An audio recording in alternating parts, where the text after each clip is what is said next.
Good morning 8th class.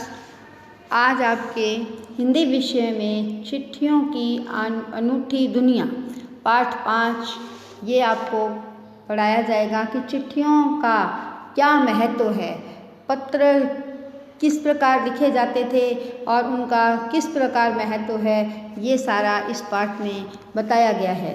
इस गद्यांश के लेखक अरविंद कुमार सिंह जी हैं। इन्होंने इस गद्यांश के माध्यम से बताया है कि पत्र हमारे सामाजिक जीवन में अनोखी वस्तु रहा है। आज समाचार भेजने के अनेक चमत्कारी साधन हैं, फिर भी ये साधन पत्रों का स्थान नहीं ले सकते। पत्र हमारे जीवन में नए नए विचारों को सामने लाते हैं। राजनीतिक, साहित्य और कला आदि के क्षेत्र में तरह तरह के नए विचार और घटनाएं सामने आती हैं। संसार भर में रचा गया साहित्य भी पत्रों को सामने रखकर चला है। मानव सभ्यता के विकास को देखेंगे तो पत्रों का बहुत ही योगदान रहा है। चाहे आज आधुनिक जीवन में आधुनिकता जो है उसमें काफ़ी बदलाव आया है। पत्रों का स्थान मोबाइल, इंटरनेट, आधुनिक संचार साधनों के द्वारा किया जाता है, लेकिन पत्र का जो महत्व है, पत्रों का जो योगदान है, वो उसका स्थान कोई नहीं ले पाया है। पत्रों को अनेक स्थानों पर अलग अलग नाम से पुकारा जाता है। पत्रों को नाम अलग अलग जगह, अलग अलग राज्यों में, अलग अलग भाषाओं में उनको नाम दिया गया है, जैसे उर्दू में खत, कन्नड़ में कागज, तेलुगु में उत्तरम आदि। परंतु सभी जगह पत्रों का भाव एक समान ही रहता है और मानव की प्रिय यादें सुरक्षित रहती हैं।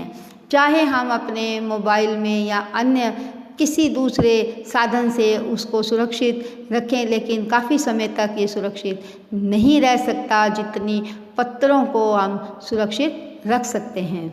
सन 1953 में नेहरू जी ने भी संवाद भेजने के साधनों में हुए बदलावों के बारे में कहा था कि संसार में सूचनाओं के आदान प्रदान के साधन हजारों वर्षों तक डाक ले जाने वाले हरकारे, तेज गति से दौड़ने वाले घोड़े हुआ करते थे।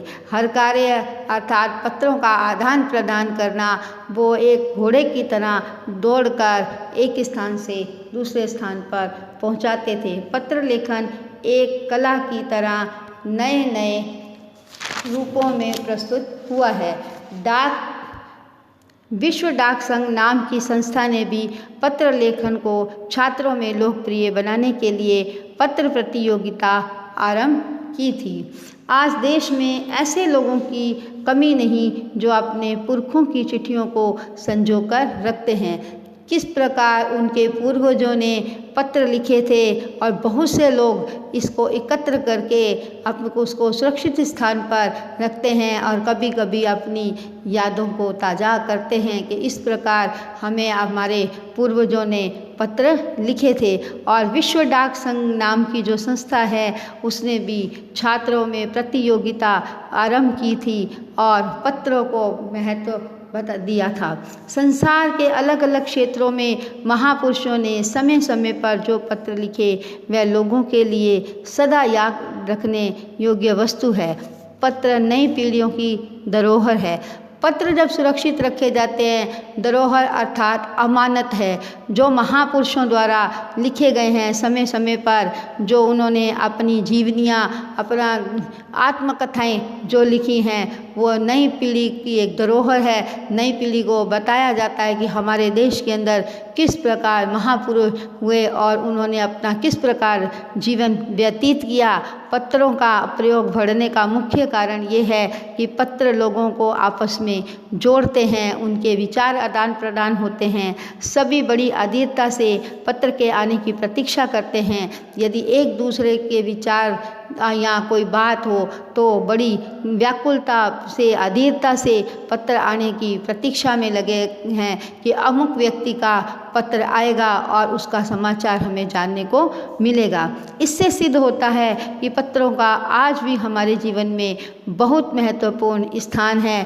पत्र एक दूसरे को जोड़ते हैं और पत्रों के माध्यम से हम एक दूसरे के विचार जान सकते हैं। तो ये पत्रों का लेखक ने पत्रों के महत्व को इस प्रकार अपने गद्यांश में लिखा कि चिट्ठियों की अनूठी दुनिया, इसके माध्यम से आज की जो पीढ़ी है उनको ये संदेश दिया है कि पत्र हमारे जीवन में बहुत ही महत्व रखते हैं और इसको संजो कर रखना बहुत ही महत्वपूर्ण है। जब भी आप चाहें अपने पुरखों की, अपने अन्य जीवन की यादों को ताज़ा कर सकते हैं और चिट्ठियों की ये अनोखी दुनिया हमारे जीवन में बहुत ही महत्व रखती है।